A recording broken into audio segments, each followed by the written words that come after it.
Here with a ringtail. Yeah. A raccoon. Her closest cousin is the raccoon. Now she is kind of like the crazy cousin of the raccoon though. This one is going to grow up to be a big time troublemaker. She won't seem like too much trouble right now because she's only about 6 months old. So she's very young. But look at her, already at 6 months old she can hang upside down on my arm while she's drinking milk from a bottle. That's pretty awesome. Because do you know what you could do when you were 6 months old? Not very much. You probably had a hard time just rolling over. And you probably couldn't crawl yet, you probably wiggled around like a worm. This one already hangs upside down, no problem, right? So can you imagine what she'll be able to do when she's full grown? When she's full grown, she's going to be a little longer and a little taller than a house cat, and she'll be bouncing all over everything. What causes the trouble with these guys is mainly this great big nose she has. You see her big nose? She has a really good sense of smell. If you had a snack in your pocket, she would be able to smell it. She can smell food from really far away. And coatis are always hungry. I have never tried to feed one of these guys where they turn the food down. It's like they can eat anytime, anywhere. In the wild, they live in really big groups too. About 30 of them live together in a group. So you have to imagine what that's like. What if all of you guys were coatis? And you live right here at the Arboretum. This is your home. You got a great big nose like hers. You're always hungry, and I hide one slice of pizza in this room. What would you guys act like?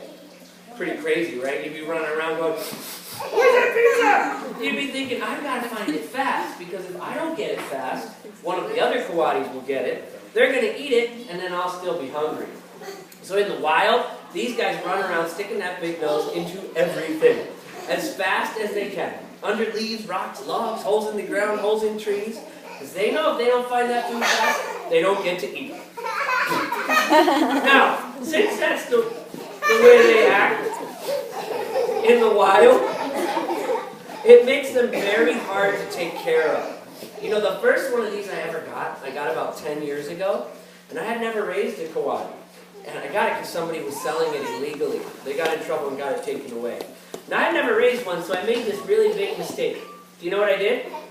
I brought it in my house. Big mistake. The coati was sniffing around, and it saw a light on my table, so it jumped on the table and started sniffing the light. And I thought, hey, that's cool, it jumps high. But then she decided to look under the light.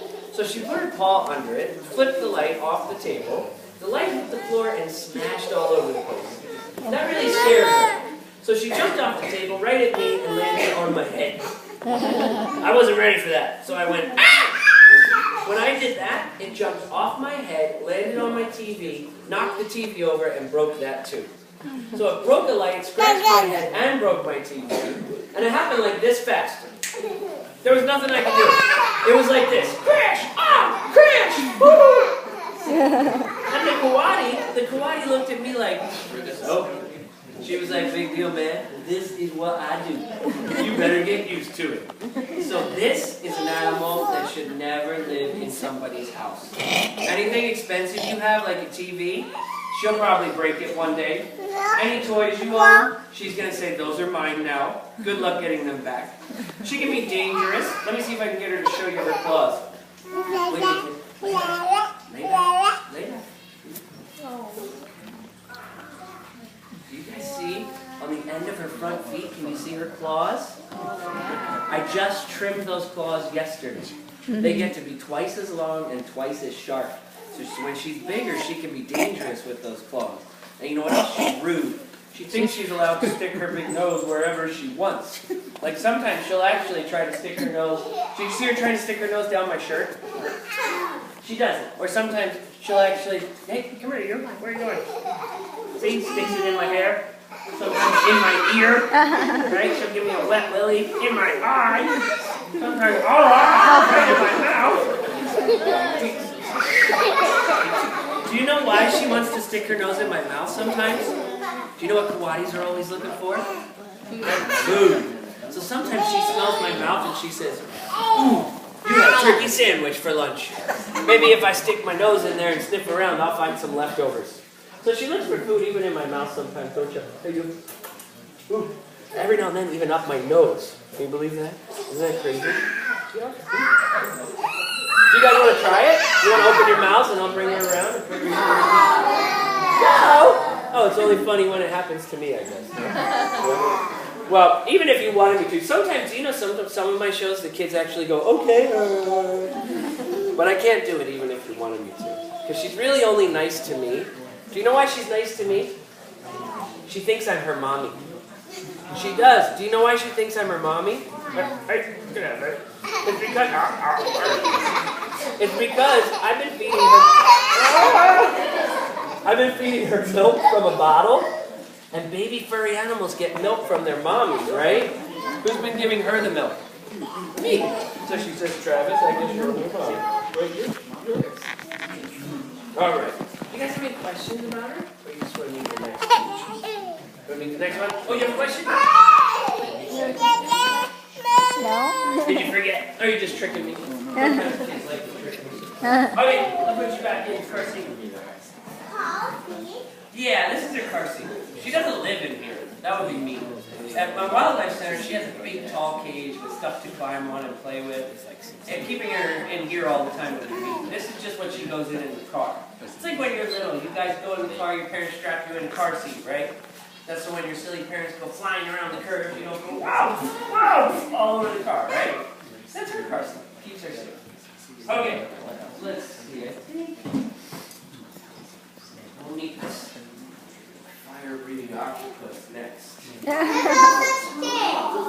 have a fire-breathing octopus? What do you have? Weird pets like cats and dogs and stuff? A flying fish. You have a flying fish? That is a good thing. You don't have a fire-breathing octopus? Oh, maybe one day. I have 5 of them. Yeah. Do you believe me? Oh, wait, see this. It's newspaper. Come here, buddy.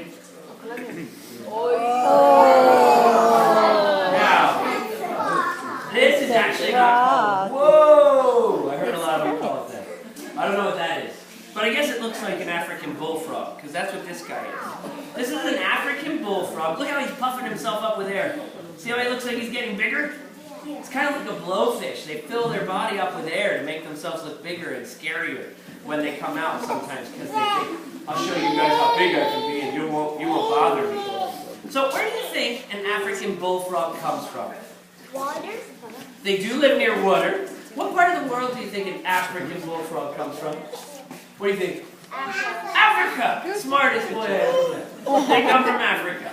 Now, in Africa, yeah, a lot of times what's cool with animals is their name tells us stuff about them sometimes. His name tells us where he comes from. Now, in Africa where this guy lives, there are like 2 seasons. Here we have 4 seasons, right? Right now we're in autumn or fall. Then we have winter, spring, and summer. Where this guy lives, there is a dry season and a rainy season.